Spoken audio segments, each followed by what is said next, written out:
Good morning and welcome to Salem State University. My name is Matthew Chetnick and I'm the director of the First Year Experience Office, FYE for short. I apologize I can't be here with you today, but I am off on the first year day of service with 200 of your fellow classmates out in the Salem community making a difference and doing some good out there. We hope that you will have an opportunity throughout the course of this year to get involved and do some things like this as well. So watch for information and how you can do that. The First Year Experience Office, FYE again for short, is here to help you. It's your office. Our goal is to help transition students into and through the university during the course of your first academic year. So we'll be around to support you up through May. We serve as a resource when it comes to any questions or concerns you may have regarding any aspect of the university. We're sort of a one-start office, so you can come to us with questions about anything.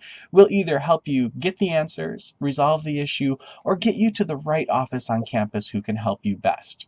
Hopefully most of you have joined the online class of 2021 community on Facebook. Our first year mentors and our student success coaches that work in the FYE office are active on that page, answering your questions all day long and are available to help with anything you may need.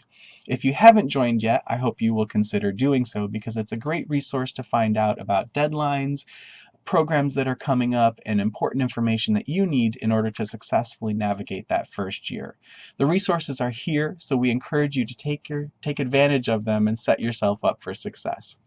The First Year Experience Office coordinates a number of events throughout the year to enhance your experience, and I won't go through listing them right now, but I do encourage you to make sure to pay close attention to the emails from us and those social media posts. We know that there's a lot out there that can support you, and we want you to take advantage of it all. You can also come into the FYE office, which is located in Meyer Hall, the largest classroom building on campus, to get individualized coaching and support if you need it. Our graduate success coaches can sit down with you, and if you're having struggles learning how to take better notes, if you're not sure how to best write an email to one of your professors, anything that you may be wondering about, we're here to help. In addition to some of that, we also oversee a number of special academic initiatives for first-year students. So many of you will be signing up for a first-year seminar course, which is part of the general education program here at the university and required for you to take during your first semester. You'll see that there are fun, themed courses that you get to choose from, which will hopefully not only make your first semester of classes interesting, but will give you a chance to gain some information about the transition experience. So we'll take some time in November to talk about how to register for classes in that course. Many of them will be taking you into the local Salem community on field trips, and there's some really cool ones to choose from.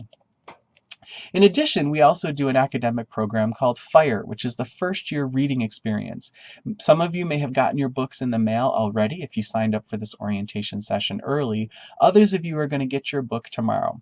Now, this book is given to every first year student, and we ask that you read it. Every year, it's selected by the entire university community in February from 3 finalists, and it allows all of us, faculty, staff, and students, to have one common intellectual experience as we begin the academic year. So last year's first year students picked this book. You will be able to pick next year's book. And it's an exciting way for our community to come together and think about some important issues that we all are facing as a society and as a campus. Now, I know some of you are probably a little bit concerned right now if you're just going to get the book tomorrow, but you do have some time to read it. We do ask that maybe this weekend you spend a little bit of time just reading a couple of the essays. We're excited about this year's selection, Bad Feminist by Roxane Gay. It's a collection of essays that cover a wide range of issues centering on gender, race, politics, privilege, pop culture, the media. There's a lot in there. Some of them are serious, some of them are funny, and they're hopefully going to challenge you to think about your own beliefs and views. You know, when this book was selected to be included in the campus-wide vote, people came up to me and said, "Do you really think people want to read about feminism? There's a lot of stereotypes and myths and misperceptions about that word. Is it too politically charged? Is it scary?" The bottom line is that feminism is really defined as an advocacy for women's issues based on the idea that women should have the same rights and opportunities as men. It's that simple, and I don't think that many of us are going to argue that. If any of you have been watching the news, you know that this topic is extremely relevant nationally, globally, and then locally as well. It has wide-ranging impact on cultural norms, and it has an impact on each of you personally. on your mother, your father, your sister, your brother, your best friend, even the person sitting at the table next to you. Bad Feminist is a book that's extremely relevant for each of you as college students. At the core of her writing, Miss Gay is saying, I'm flawed, I'm human, I'm messy. The title Bad Feminist is about that messiness and represents the contradictions that reside in her and in all of us. Right, we all love a Chris Brown or a Robin Thicke song, but we probably hate, or perhaps we should be hating, the actions in their personal lives or the lyrics that they're putting out there. We and she are torn. If we sing along with blurred lines in our car, which I'll admit I've done, and are we promoting rape culture, for example? How do we reconcile that? Roxane Gay writes about making mistakes. She doesn't have all the answers, and she's exploring questions and issues similar to how you're going to be doing that this year as a first-year student. She's attempting to figure out what it all means.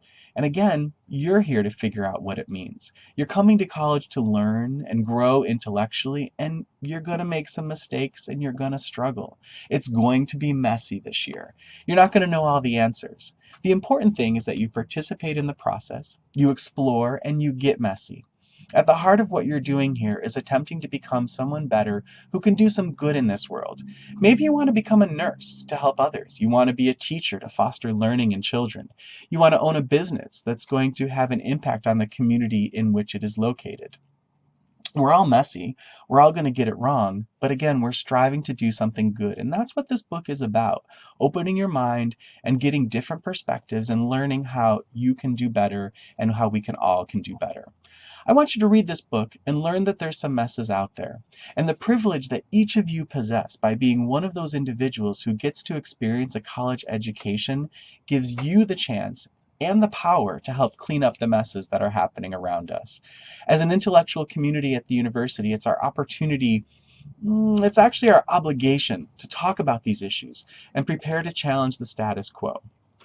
So again, you're probably freaking out that you have to read a book before the start of classes.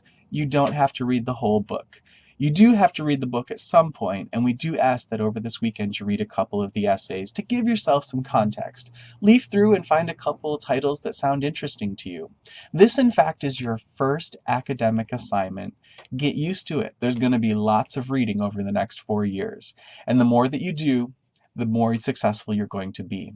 When you return to campus, actually you're here. When you are here, there will be several activities planned around the book. First is academic convocation, which is happening on Tuesday. Throughout the course of the day, we've got a number of activities that are planned for you. This is a day that's required for all first-year students. At academic convocation, we have an amazing keynote speaker who's going to be talking about the book and connecting it to not only themes in the larger world, but themes of what your college experience is going to be like.